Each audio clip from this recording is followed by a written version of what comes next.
Halo, good morning. Hari ini kegiatannya adalah hipnoterapi. Kurang lebih ada 2 klien, tapi aku harus siap-siap dulu. Terus harus drive kurang lebih 1 jam dari Bekasi ke Jakarta. So, akan panjang dan akan cukup melelahkan. Jadi, ayo kita semangat. Baiklah teman-teman, aku udah siap. Aku juga udah mau buru-buru nyetir ke Jakarta. Dan ini rambut bisa dilihat masih setengah kering banget. Jadi ya gitu deh, nggak apa-apa lah ya. Karena aku takut nggak keburu, takut macet juga. Terus nanti takut kliennya pada nunggu. So let's go, bye-bye. Oh ya guys, tapi sebelum itu aku pengen beli kopi dulu. Aku tunjukin kopi kesukaan aku salah satunya. Dan aku sangat senang karena kopi ini ada di apartemen. Jadi kita tinggal turun, langsung tinggal beli aja.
Baiklah, sudah di mobil.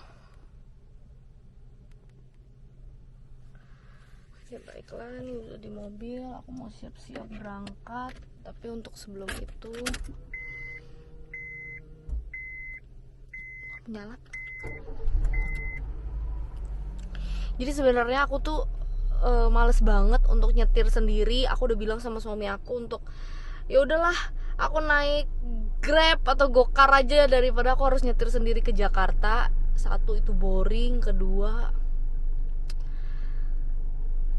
males guys kalau macet. Oke, yuk kita turun, terus kita pesan kopi. Bye bye.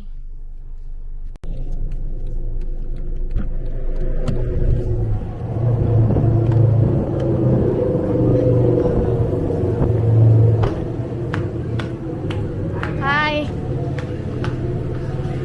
Halo. Thank you. Ambil dulu ini guys.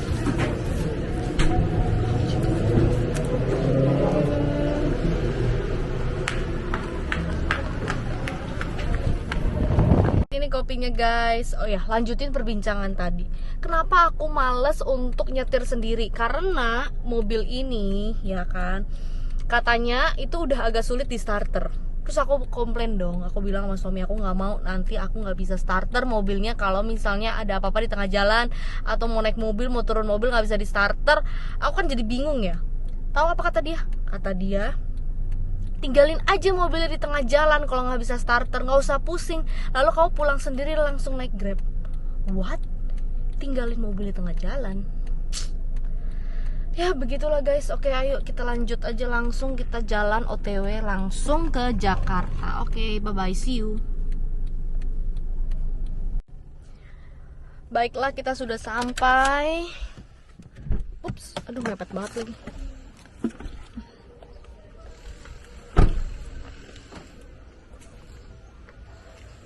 Nah ini dia tempatnya. Hai. Udah datang belum yang di atas? Udah. Oh, udah datang.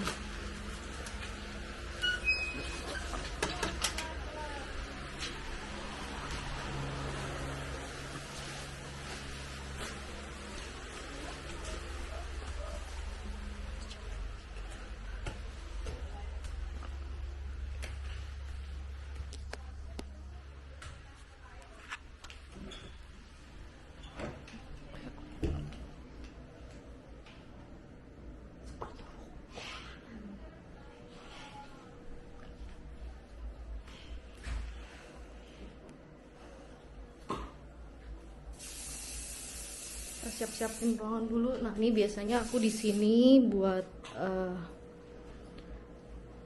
tamunya di sini, kliennya. Terus kalau kita awal interview kita akan duduk di sebelah sini. Nah, ini dia inside, say hi. Oke. Di luar panas banget sih. So guys, aku mau ketemu dulu sama kliennya. Udah jam 3 sore, makanya kita udah langsung mau siap-siap ketemu kliennya. Menjalanin hidup. Kalau moodnya naik turun kan susah kan, kita harus kayak adaptasi sama mood dulu kan, handle moodnya. Tapi kan kalau sekarang karena moodnya udah stabil, jadi kayak lebih gampang gitu. Kalau ada apa-apa bisa dipikirin. Kalau dulu kan gimana sih namanya, mungkin naik turun gitu. Sekarang moodnya lebih baik. Udah masih sering nangis sendiri atau enggak sih? udah jarang ya? Ya itu karena moodnya stabil kan. Kita ini kan sesi kedua, aku mau make sure udah bener-bener kecabut apa belum. Sorry, boleh kasih tau lagi nama temennya itu kemarin siapa yang agak lumayan menyakiti itu? Ika, oke. Kita akan kembali ke momen tentang Ika lebih detail lagi. Kemudian kita akan ke Mama ya. Ada isu dengan Mama ya. Kemarin kan yang keluar itu ya, 2 ya. Iya, jadi tapi kita ke Ika dulu kayaknya ini yang recently. Mas, kalau misalnya ingat-ingat Ika masih sedih nggak atau kayak udah biasa aja? Enggak sedih kayak kemarin sih udah enggak, cuma ya jujur aja sih ya kan belum bisa dilupa ya itu. Tapi kalau sedih kayak kemarin sih enggak, udah kayak enteng gitu loh. Udah kayak enteng. Oke, berarti ada progres ya. Kita akan ke Mama dan ke Kak Ika ini ya. Terus untuk misalnya kegiatan lain gitu yang 2 minggu ini kan kita nggak ketemu nih. Itu Kak Ana kegiatannya masih jalan-jalan, masih suka jalan-jalan. Tadi makanya itu sini tuh abis walking tour. enggak, abis makan di Depok. Wow. Emang suka main ya? Iya, emang hobi kelayapan ya. Emang hobinya kelayapan. Terus dari Depok terus dari Depok ke sini. Ada restoran lumayan otentik Belanda gitu, karena yang punya tuh anaknya si Oma. Nah, omanya ini nih emang setengahnya tuh orang Belanda gitu loh, darahnya. Jadi kami tadi nyobain tapi rame-rame. Oke. Ya udah enak, bersosialisasi juga udah enak ya. Udah lumayan lah. Oke. Ya udah, yuk kita mulai terapi aja Kak Ika. Kita akan langsung bahas ke Mama ya. Kak Ika, sorry, boleh tahu Mama ini dari dulu sampai sekarang apa itu dulu gitu kejadian, maksudnya yang menyakitkan? Kadang kan emang seorang ibu kan makin tua udah berubah nih karakternya jadi lebih baik, udah nggak terlalu, atau sama aja? Sama aja. Oke. Tidak ada perubahan. Bahkan kemarin tuh aku sempet bikin rekonsiliasi ya sama mama, maksudnya kayak ngomong minta maaf gitu-gitu. Ya diakui sih emang udah lega ya. Ya terserah apa yang terjadi, cuma ya kayaknya emang udah susah berubah deh. Ya begitu aja, begitu lagi gitu. Ya, yang penting mah kontrol di kitanya ya. Yang penting akunya udah nggak ngerasa kayak dulu kan sedih banget apa gitu. Kalau ini sekarang udah serah aja gitu, kayak lebih bisa begitu. Oke deh, ayo kita duduk di sini terus kita mulai menjalanin hidup. Kalau moodnya naik turun kan susah kan, kita harus kayak adaptasi sama mood dulu kan, handle moodnya. Tapi kan kalau sekarang karena moodnya udah stabil, jadi kayak lebih gampang gitu. Kalau ada apa-apa bisa dipikirin. Kalau dulu kan gimana sih namanya, mungkin naik turun gitu. Sekarang moodnya lebih baik. Udah masih sering nangis sendiri atau Enggak sih. Udah jarang ya. Ya, sedih kayak kemarin sih udah enggak, cuma ya jujur aja sih ya kan belum bisa dilupa ya itu. Tapi kalau sedih kayak kemarin sih enggak, Udah kayak lumayan. enteng gitu loh. Udah kayak enteng. Oke, berarti ada progres ya. Hai guys, akhirnya selesai juga terapi hari ini. Mengesankan sekali ya. Kemudian sebenarnya banyak hal sih yang bisa aku sampaikan dan aku pelajari dari klien yang hari ini. Juga bingung ya, kenapa sih kayak kantor-kantor gitu kayak toksik banget sampai bisa kena mental. Bayangin klien aku, dia udah kerja 11 tahun, tapi dalam 11 tahun itu nggak tahu udah berapa banyak uang yang dia keluarkan untuk healing, ke psikolog lah, nyari-nyari psikiater lah, nyari-nyari pokoknya wah gila deh. Dan untungnya dia kuat banget ya. Ada yang pernah ngalamin toxic di kantor? Boleh dong sharing. Nah, aku sendiri sih sebenarnya belum pernah ya mengalami toxic.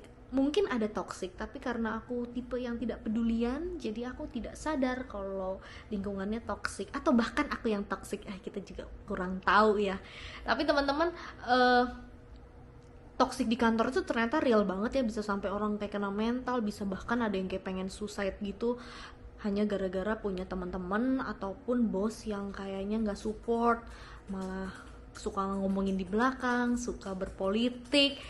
Kemudian yang lebih parah ya, klien ini, dia ini harus terlibat dalam penggelapan dana di perusahaan dia. Nah, ketika dia nggak mau itulah mungkin pada ngejauhin dia, pada nggak pengen sama dia lagi. Jadi klien aku ini dia udah datang kedua kali dan hari ini tuh yang sesi kedua. Nah, ternyata ada progres yang luar biasa sekali. Yang pertama dia ini yang sesi pertama dia ini susah banget untuk mengungkapkan. Selama sesi tuh mungkin ada kali dia tuh cuma nangis selama setengah jam sampai aku tuh bingung mesti bagaimana. Tapi akhirnya bisa juga ya guys. Kemudian yang kedua kali ini dapat feedback yang lumayan. Ternyata sakit kepalanya dia yang di sini, kemudian GERD dia udah jarang kambuh lagi dan sakit kepalanya itu udah jauh berkurang. Karena sebelumnya dia itu bisa minum bodrek itu mungkin sehari 4 butir. Atau setiap 4 jam sekali kalau nggak salah. Jadi saking seringnya dia minum bodrek waktu dia kerja sampai dia udah nggak kerja, terus juga ada GERD suka sering kambuh, tapi sekarang udah jauh lebih berkurang. So itu udah progres banget ya guys. Lelah juga hari ini. Oke, thank you yang udah nonton. Sekian hari-hari aku. Sekian hari aku yang cukup melelahkan, tapi aku seneng. Jangan lupa untuk like, komen, dan subscribe. Bye-bye.